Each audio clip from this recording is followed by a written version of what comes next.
Dice, porque ¿cuál fue el cautiverio del exilio babilónico? Dice, el cautiverio del exilio babilónico se refiere al periodo del tiempo de la historia de Israel, cuando los judíos fueron llevados cautivos por el rey Nabucodonosor II de Babilonia. Es un periodo importante de la historia bíblica porque tanto cautiverio como exilio, el retorno y la restauración de la nación judía fueron cumplimientos de las profecías del Antiguo Testamento. Dice, Dios usó a Babilonia como su agente de juicio contra Israel por sus pecados de idolatría y rebelión contra él. De hecho, hubo varias veces durante este periodo, en el 607 y 586 a.C., cuando los judíos fueron llevados cautivos por Babilonia. Con cada una de las sucesivas rebeliones contra el imperio babilónico, Nabucodonosor llevaría sus ejércitos contra Judá hasta que asediaron a Jerusalén durante un año, matando a muchas personas y destruyendo el templo judío, tomando miles de judíos cautivos y dejando a Jerusalén en ruinas.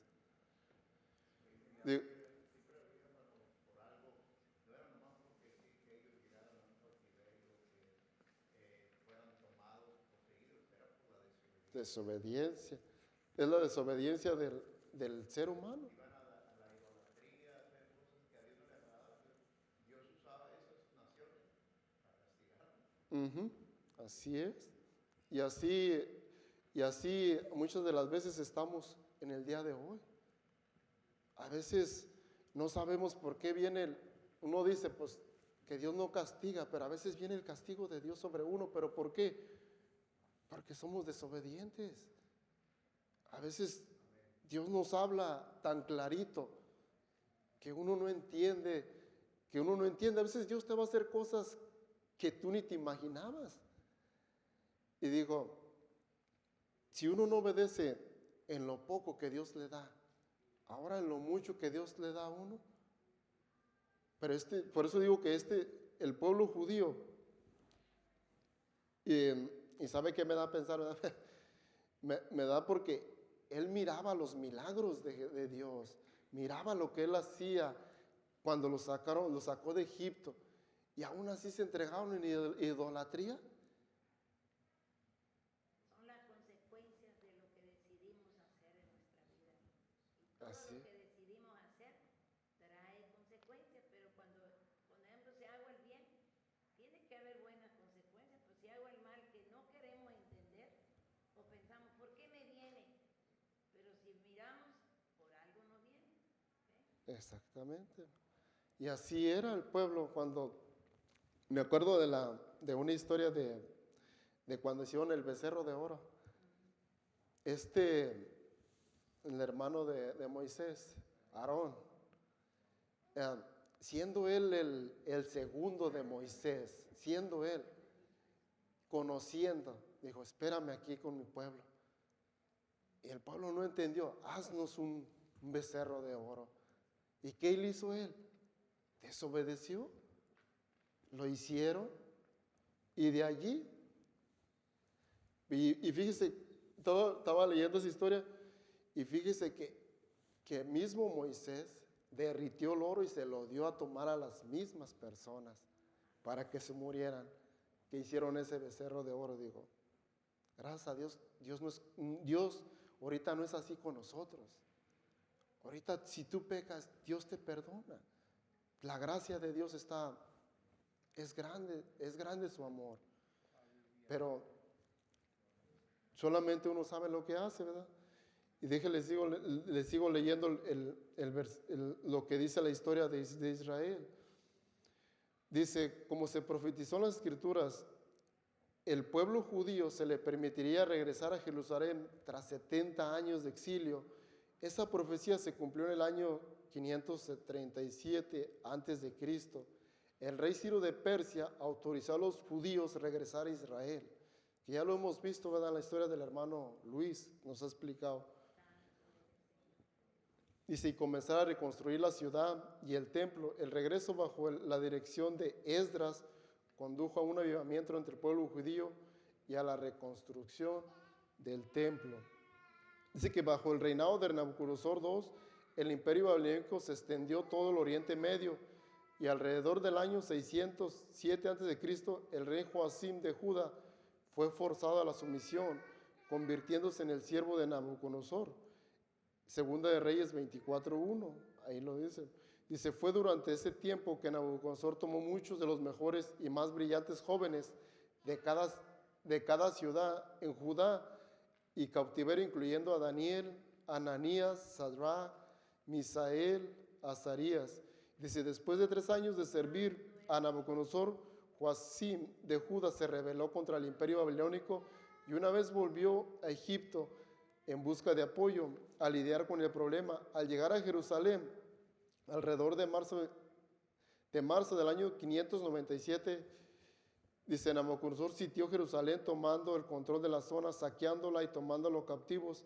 Y Joaquín, hijo de Joacim, y su familia, y casi toda la población de Judá, dejándolo solo a los más pobres de la tierra. En segunda de Reyes 24:8-16, ahí nos dice que era el rey Joacim, se trató de escapar, pero no alcanzó el ejército y lo mató. Esto nomás es un relato que le estoy dando para conocer el Salmo 137, cuando fue cautivo Jerusalén, Israel. Dice, en ese momento Nabucodonosor diseñó al rey Sedequías para gobernar como representante sobre Judá, pero después de 9 años, sin haber aprendido su lección, Sedequías condujo a Judá a rebelión contra Babilonia, una última vez en Segunda de Reyes 24:25, influenciado por falsos profetas, haciendo caso omiso de las advertencias de Jeremías. Sedequías decidió unirse a la coalición que formó de Edom, Moab y Amón y a los finicios en rebelión contra Nabucodonosor. Jeremías 27 del 1 al 15, esto dio que Sedequías fue llevado cautivo a Babilonia después de presenciar la muerte de sus hijos y luego le sacaron los ojos. Segunda de Reyes 25, dice, en este momento Jerusalén fue devastada, el templo fue destruido y todas las casas quemadas. La mayoría de los judíos fueron llevados cautivos, pero de nuevo Nabucodonosor dejó un remanente de gente pobre para servir como agricultores y viñadores. Segunda de Reyes 25:12. Los libros de Crónicas y Segunda de Reyes tratan como gran parte del tiempo que procede a la caída del reino del norte, como el de Judá. Y también abarcan a la destrucción de Jerusalén por parte de Nabucodonosor y el principio de la cautividad babilónica. Jeremías fue uno de los profetas durante el tiempo previo de la caída de Jerusalén y el exilio. Ezequiel y Daniel se escribieron mientras los judíos estaban en el exilio. Esdras trata con el retorno de los judíos, como había prometido por medio durante más de 70 años a través de los profetas Jeremías y Isaías. El libro de Nehemías también habla del regreso de la reconstrucción de Jerusalén y después la finalización del éxito. Dice, el cautiverio babilónico tuvo impacto muy significativo sobre la nación de Israel. Regreso a la tierra, dice, no volverían a corromperse por idolatría o los dioses falsos de las naciones vecinas. Dice, un avivamiento entre los judíos tuvo lugar tras el regreso de los judíos a Israel y la reconstrucción del templo. Dice, vemos esos relatos en Esdras y Nehemías cuando la nación retornaría nuevamente al Dios que los había liberado de sus enemigos. Así como Dios había prometido a través de su profeta Jeremías, Dios juzgó a los babilónicos por sus pecados y el imperio de Babilonia cayó en manos del ejército de Persia en el año 539 a.C. y demostrando una vez que las promesas de Dios son verdad. Y dice, el periodo de 70 años del cautiverio babilónico es una parte importante de la historia de Israel y los cristianos deberían conocerla. Como muchos otros eventos del Antiguo Testamento, esto reseña histórica demuestra la fidelidad de Dios con su pueblo, su juicio y sobre el pecado y la certeza de sus promesas. Esto nomás es recordando, hermanos, la historia del pueblo de Israel, cómo fue cautivo, por eso es el Salmo 137, por eso ahí estaba, por eso como dice ahí en el 3, dice, Y los que no habían llevado cautivos nos pedían que cantásemos, los que habían desolado nos pedían que alegría, diciendo, cantanos algunos cánticos de Sión. 16:4, ¿cómo cantaremos cántico de Jehová en tierra de extraños? Dice, si me olvidare de ti, oh Jerusalén, pierda mi diestra su destreza, mi lengua se pega en mi paladar. Si de ti no me acordare, si no me enalteciere a Jerusalén, como preferente asunto de mi alegría. Dice, oh Jehová, recuerda los hijos de Edom el día de Jerusalén, cuando decían, arrásala, arrásala hasta los cimientos. Hija de Babilonia desolada, bienaventurado el que te diere pago de lo que tú nos hiciste. Dichoso el que tomare y estrellare tus niños contra la peña. Dice aquí en la guía, dice, la inspiración del Espíritu Santo, dice, este escritor habló en el nombre del pueblo adolorido y captivo de Judá, una nación que había sido brutalmente arrancada de su tierra natal y de Jerusalén. Dice, ciudad santa. El salmita prometió no olvidar nunca su amada tierra y a Jerusalén. Dice, el ejército babilónico era conocido por su brutalidad. Los relieves históricos de esculturas talladas, dice, de este periodo proporcionan un relato escalofriante sobre la barbaridad, ahí le pusieron, que presenció, y más que eso, Dios permitió expresar sus propios deseos de venganza divina. El salmista lo hizo con las emociones crudas de indignación y sed de venganza de Dios. En cierto sentido, entonces, estas palabras nos proporcionan una expresión muy humana y de la pena del dolor sufrido por un pueblo que había sido maltratado e expuesto a graves injusticias. Y nos dice una pregunta, que a mí me gusta preguntar eso, sí, hermanos. Dice, cuando atraviesa un momento de aflicción, aún por su propia culpa, ¿de qué manera le ayuda a recordar las alegrías y las bendiciones pasadas?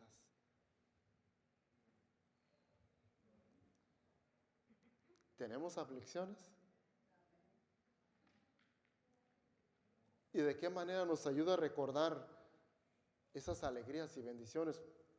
Porque hay veces que yo me encuentro, esa pregunta, por eso me gustan las preguntas, porque de ahí aprendo. Hay veces que personas que me encuentro y les digo, pues, ¿qué está pasando? No está pasando nada. No. Y se mira luego en la cara, ¿verdad? O sea, se mira luego en su cara que está pasando algo. Digo, algo traes, no eres normal. Dice, no, pues sí, tengo un problema. Y digo, solamente Dios es el que te ayuda, solamente Dios es el que te guía. Pero si yo le dijera a mi modo de ser, no, pues síguele con tu problema, síguele, o sea, eso como quiera va a pasar. Pero no, hermanos, uno debe tener ese testimonio de que Dios es el que puede sacar a esa persona de su problema. Dios es el que lo puede ayudar, como dice aquí en la guía. ¿De qué manera le ayuda a recordar las alegrías y las bendiciones pasadas? Pues son muchas, ¿verdad? Hay muchas bendiciones que vienen. Y lo dice, ahí sí dice enseguida, entregar una mala situación a Dios es un paso necesario para la liberación. Si bien este salmo exige venganza, el salmista deja esa venganza en manos de Dios. Así debe de ser. Él dice en su palabra, me acuerdo un versículo, dice, mía es la venganza. Pero eso lo entendemos, hermano, cuando ya hay crecimiento en uno. Cuando no hay crecimiento es pura queja. Me da risa porque aquí en mi trabajo, porque como hicieron turno de noche, ¿verdad? Y me daba coraje a mí porque llegaban y hacían un tiradero y rompían mi cajón y sacaban mis cosas. Y decía yo, pues voy a decirle, voy a agarrarlo frente a frente para, así yo, ¿verdad? Decía yo, hasta que una vez me dijo Dios, no, déjalo en mis manos déjalo. Ora a mí y déjalo en mis manos. Pero a mí, a la vez yo decía, pues da coraje, ¿verdad? Que le agarren sus cosas a uno y que diga, pues, ¿por qué? Daba coraje, pero dijo, no, lo dejé en las manos de Dios, hermanos, y ahorita todo tranquilo. Porque es cuando uno le pone las manos, uno debe ser venganza por uno mismo. Y dice, sigue diciendo, dice, el salmista recordó a los edomitas que se habían aprovechado del ataque de Babilonia e indudablemente se unieron al saqueo. En el Salmos en 337, del 7 al 9, el que leímos ahorita, dice, esta no fue la primera vez que atacaron a Israel y a Judá en particular. De hecho, Israel y Edom tenían una larga historia de conflictos. Sí, ahí sí me gustaría leerlo para que mire. Números 20, 14, no, Números 20 del 14 al 21. Léalo para que mire la historia.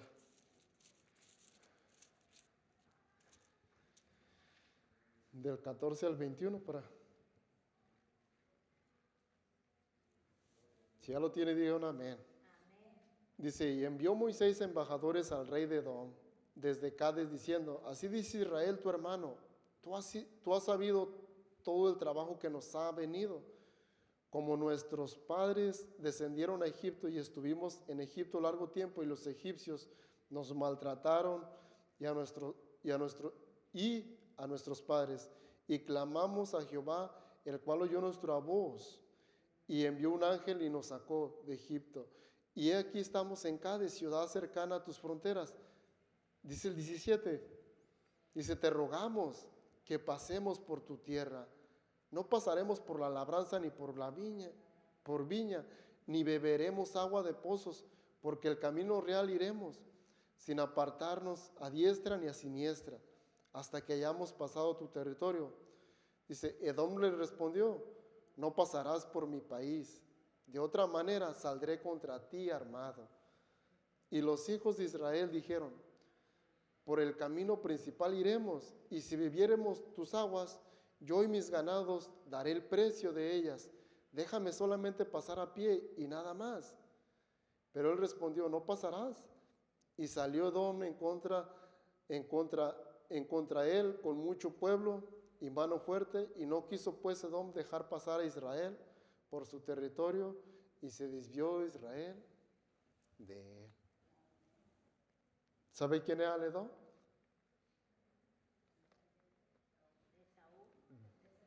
De Isaú. Eran descendientes de Isaú. Un pueblo malo. Era malo. Si somos malos, nuestra descendencia también va a ser mala. Si somos buenos y nos portamos lo mejor que podamos, también Te nos vamos a bendecir. Exactamente. las consecuencias de lo que hacemos. Eso sí, siempre va a traer Una vez cosas. me dijo un hermano, no, hermana, Dios perdona y olvida.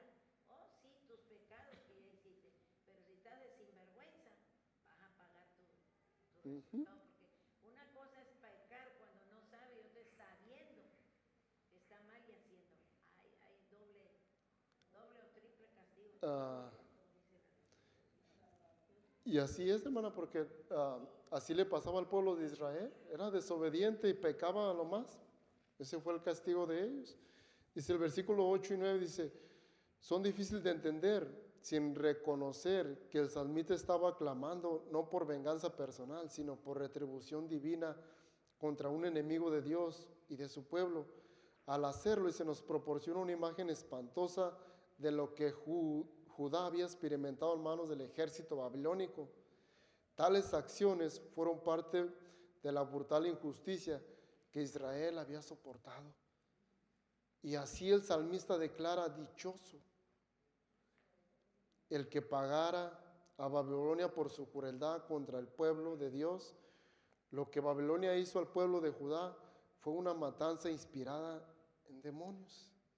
Los babilonios habían arrancado a los bebés de los brazos de sus madres y golpearon sus cráneos contra las rocas cercanas.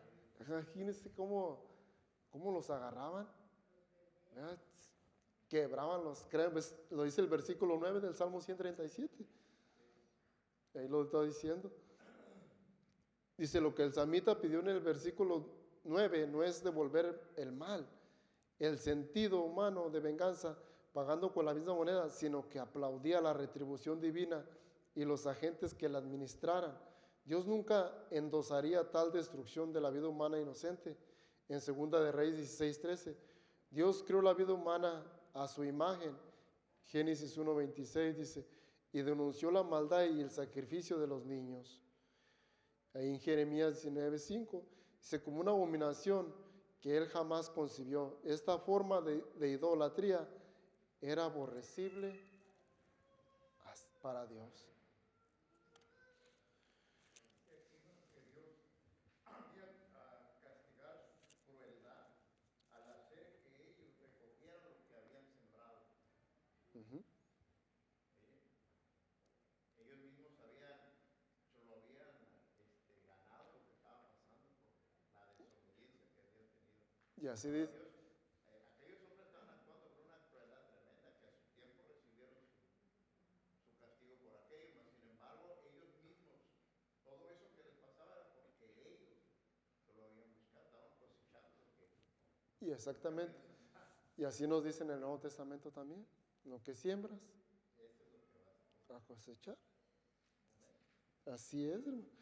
Y dice, ahora sí, vamos a pasar al segundo porque el tiempo va rápido. El segundo dice, parte 2 dice, oraciones por la venganza de Dios. Deuteronomio 32-35, Deuteronomio 35 al versículo 43 y Romanos 12-19 y Hebreos 10-30. Ok, vamos a leer el Deuteronomio 35. Deuteronomio 35 dice, gloria. Dice, mía es la venganza y la retribución. A su tiempo su pie resbalará porque el día de su aflicción está cercano y lo que les está preparando se apresura. Alabad naciones, dice el 43, alabad naciones a su pueblo porque él vengará la sangre de sus siervos y tomará venganza de sus enemigos y hará expiación por la tierra de su pueblo. Dice, la declaración de Dios, mía es la venganza y la retribución, en el versículo 35, conlleva un tanto juicio como esperanza. Dios castigará a los que desobedecen, tal como el castigo de Israel. Sin embargo, vengará a su pueblo al juzgar a los que los maltratan. Dice que en Deuteronomio 32, Moisés proclamó una reprensión a Israel por abandonar al Señor. Se habían vuelto contra él, a pesar de que había bendecido grandemente a su pueblo del pacto. Ahí, hermano, ahí en el 32 es donde Moisés le recuerda al pueblo de Israel como que Dios, por qué iba a sufrir todo eso, porque ellos, consecuencias que ellos sacaron. Ujú. Y además le estaba diciendo a Moisés que Dios no era capaz de hacer maldades así, pero ellos se lo buscaron. Ellos se lo buscaban por su desobediencia. Incluso ahí en el versículo clave, si lo gusta leer o en su casa, o sea, ahí dice, ¿por qué? ¿Por qué Dios los castigó? En el versículo 11, ahí dice toda la historia de cómo el pueblo fue idólatra, se entregó a dioses que no debía entregarse. Fue hecho un caos, por eso Dios lo entregó, ese fue su castigo, para que mejor me entienda. si ellos se quejaban porque los niños los golpeaban, ellos mismos, hermano, sacrificaban a sus hijos para los ídolos. Ujú, Ya ajá, habían entrado en sí, algo tan terrible. Óigame, pues, era, era un castigo que ellos mismos se lo habían pagado. ajá, servían a No dioses. era que porque Dios quiera castigar, porque desobedecieron, se apartaron, hicieron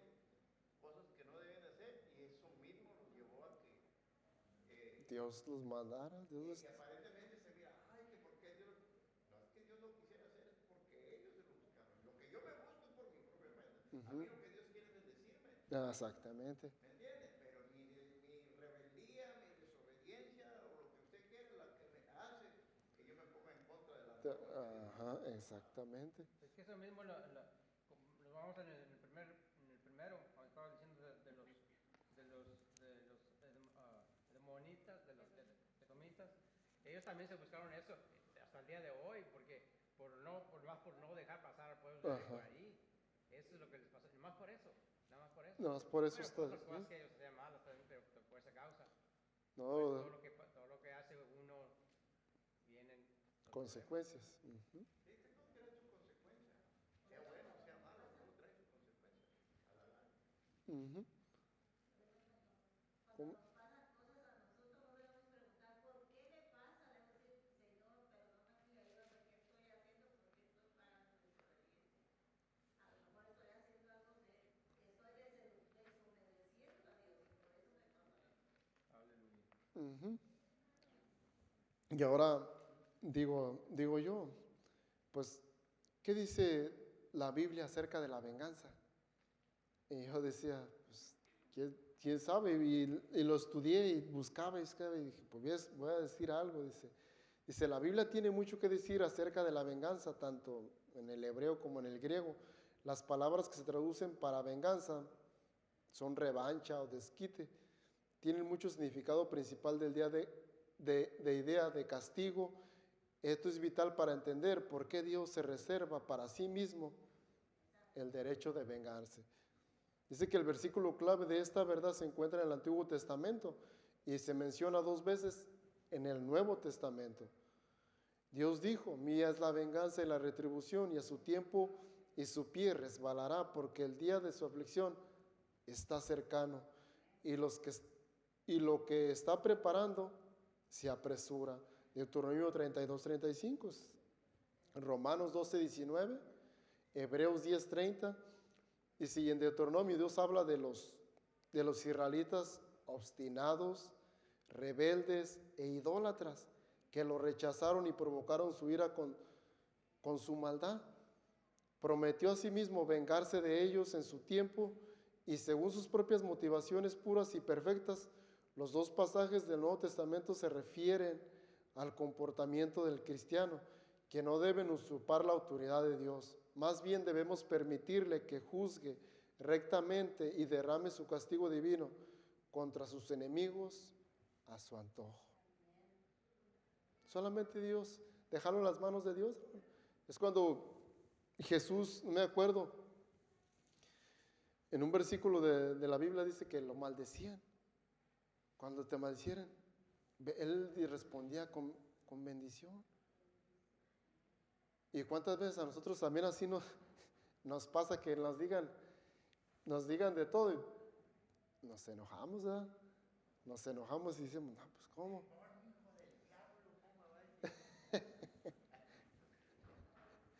Pero no, hermanos, eso constituye los frutos del Espíritu Santo.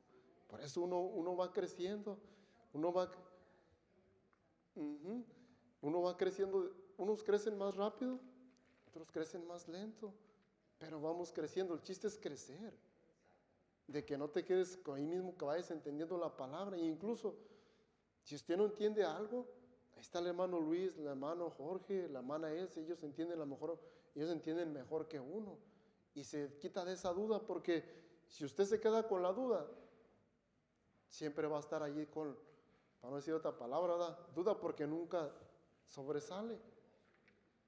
Pero si usted quiere conocer, pregunte, hermano, pregunte acerca de la palabra, porque me da, ¿sabe qué? Que mi esposa estudia un libro de eso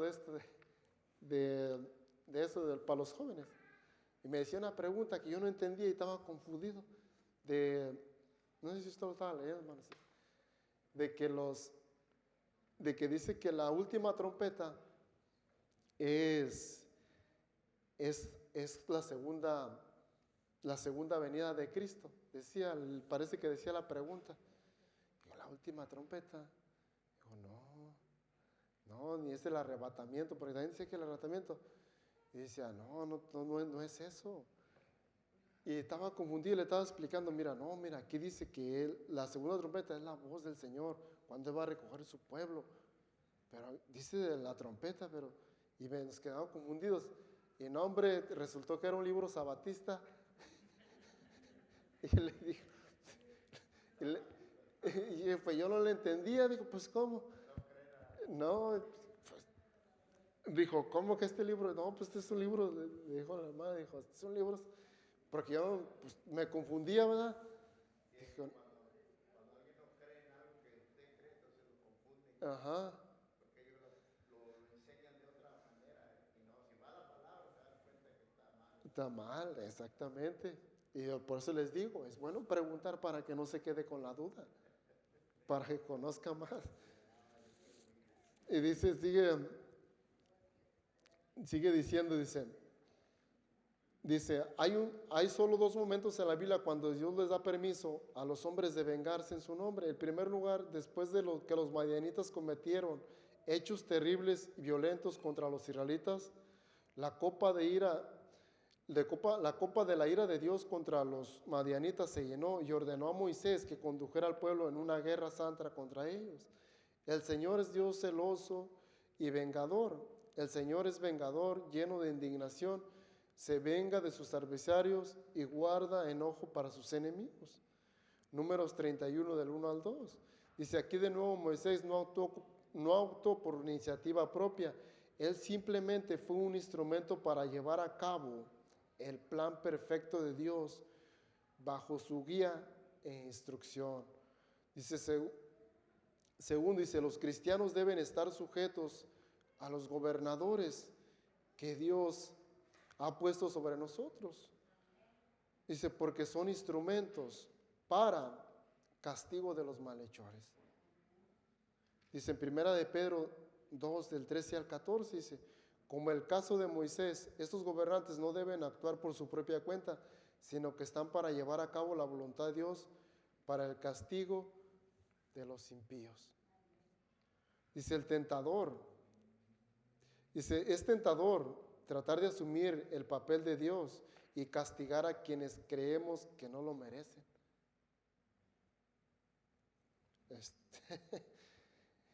Es verdad, hermano. ¿Cuántas veces juzgamos a aquel hermano? ¿Cuántas veces juzgamos a aquella persona? Cuando en verdad nosotros no debemos juzgar a nadie, dice la palabra. El único que va a juzgar, ¿quién es? Dios, el Señor, cuando estemos allá.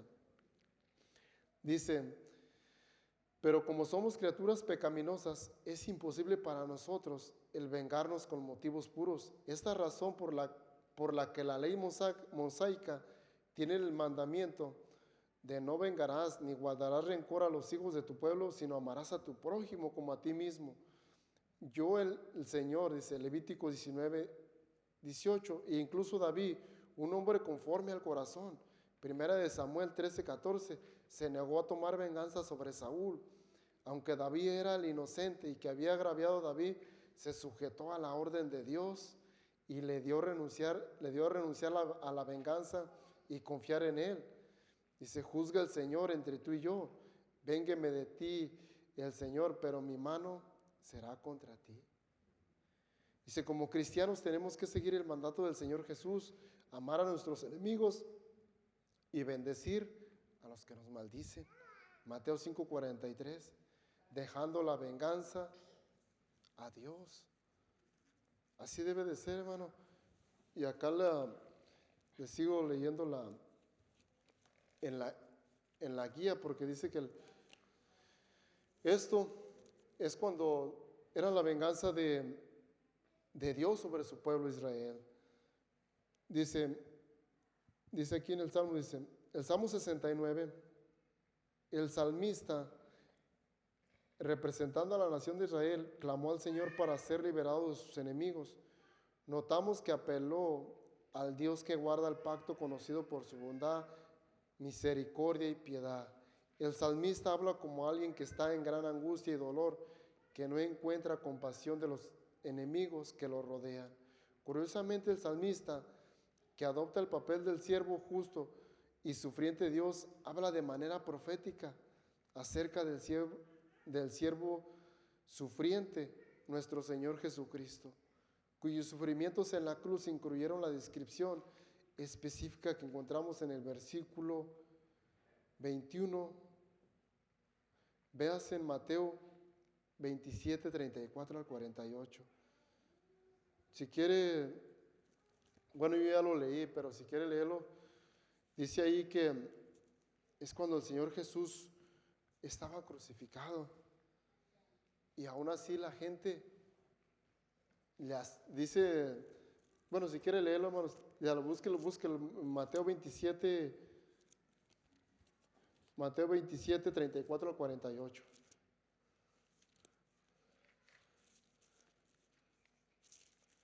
Gloria a Dios.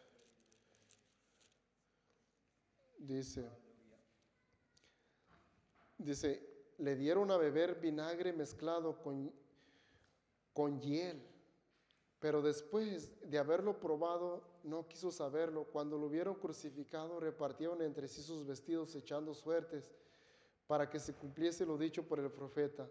Partieron entre sí mis vestidos, y sobre mi ropa echaron suertes, y sentados guardaban allí, y pusieron sobre mi cabeza su causa escrita: este es Jesús, el Rey de los judíos. Entonces crucificaron con él a dos ladrones, uno a la derecha y el otro a la izquierda, y los que pasaban le injuriaban, meneando la cabeza y diciendo: tú que derribas el templo, en 3 días lo reedificas, sálvate a ti mismo si eres hijo de Dios, y desciende de la cruz. De esta manera también los principales sacerdotes, escarneciéndole con los escribas y los fariseos, los ancianos decían: a otros salvó y a sí mismo no puede salvar. Si es así, el Rey de Israel descienda ahora de la cruz y creeremos. Confío en Dios, líbrele ahora si le quiere, porque ha dicho: soy hijo de Dios. Lo mismo le injuriaban también y los ladrones que estaban crucificados con él. Dice, y desde ahora, dice que hubo, pero lo que quiero decirle es el versículo del 46, dice, cerca de la hora novena Jesús clamó gran voz diciendo: Elí, lama sabactani, esto es Dios mío, ¿por qué me has desamparado? Dice, algunos de los que estaban ahí decían oírlo: Elías. Y al instante corriente uno de ellos tomó una esponja y lo empapó de vinagre poniéndole en la caña y le dio a beber. Pero a lo que voy, hermanos, aquí no está, pero lo que voy, que él decía: perdónalos, Padre, porque no saben lo que hacen. Y aún así, yo decía, a veces nosotros también tomamos venganza, pero no sabemos a veces lo que hacemos, sino que tomamos venganza, como dice el salmista, la venganza de Dios. Dice, debemos dejarlas en las manos de Dios. Y lo dice ahí, por furia y dolorosa indignación, el versículo 28 del salmista pronunció una petición imprecatoria: sean raídos del libro de los vivientes y no sean escritos entre los justos. Recuerde que los salmos a menudo representan expresiones despiadadamente sinceras de nuestra condición humana y a veces son un espejo para reflejar la profundidad de nuestra condición caída. El tiempo que aprendemos a confiar en la justicia de Dios y en los momentos más difíciles, dice el Salmo 109, David busca la retribución de Dios sobre alguien que ha sido su amigo, pero mintió acerca de él, lo atacó y acusó falsamente. A medida que avanza el Salmo, vemos el paralelismo con Judas, quien de manera similar traicionó a Cristo. En Hechos 1, del 1 al 15, y el Mesías fue perseguido no solo por sus enemigos, sino que también por un amigo, uno de los 12. El dolor de la traición de un amigo es profundo y es fácil porque David querría que Dios vengara su dolor. Pregunto yo, ¿sentiría mucho dolor el rey David para escribir estos salmos? estos salmos eran tan, o sea, sí los salmos son de alegría, de gozo, pero yo decía, pero estos salmos de dolor, de venganza,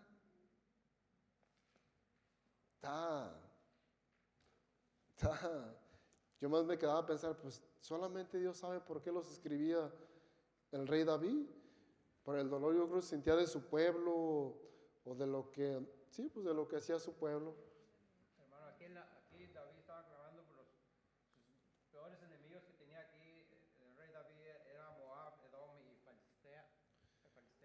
Perdón. Por la nación que estaba clamando a Dios que se vengara de sus enemigos.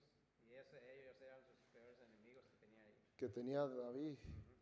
Ujú. Y así, bueno, pues así, es un salmo que pues nos es difícil de entender, porque habla muy de mucho dolor. Y ahora, bueno, si tiene algo que decir, hermano, algo que quiera decir, algo que quiera decir en la guía o preguntas, ¿no? Si no, pasamos a la parte 3, porque se nos está terminando el tiempo. Pasamos a la 3, dice, moralidad del Antiguo Testamento. Misericordia hacia el prójimo y a los enemigos. Éxodo 23, 4, 5 y Proverbios 21, 22. Bueno, Éxodo, si quiere búsquelo en la Biblia. Gloria. Deuteronomio, gloria a Dios. Santo. Gloria. Éxodo 23,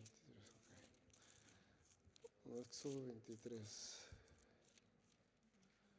Gloria a Dios. Dice Éxodo 23, 4 y 5. Dice, si encontrares el buey de tu enemigo y su asno extraviado, vuelve a llevárselo. Si vieres el asno del que te aborrece caído debajo de su carga, ¿le dejarás sin ayuda? Antes bien le ayudarás a levantarlo.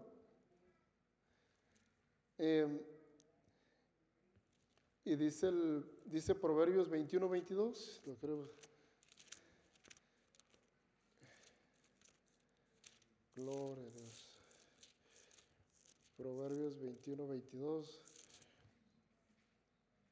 Dice, tomó el sabio la ciudad de los fuertes y derribó la fuerza en que ella confiaba. El que guarda su boca y su lengua, su alma guarda de angustias. Dice, ahora nuestro estudio se traslada a las escrituras en que las personas claman a Dios para vengar a aquellos que los maltrataron. Dice, a pasajes en que Dios les dijo a su pueblo cómo tratar a sus enemigos. Dice, anteriormente esta unidad aprendimos a posponer la interpretación de un pasaje de las escrituras.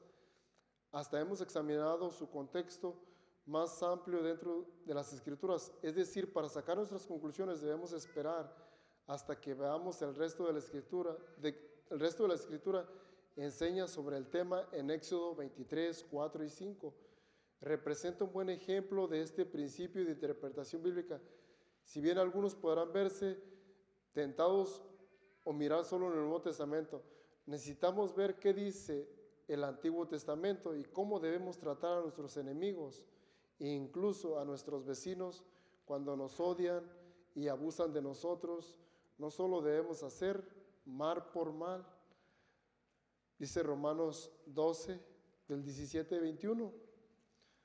Vamos a ver qué dice Romanos del 17 al 21. Romanos 12. Gloria.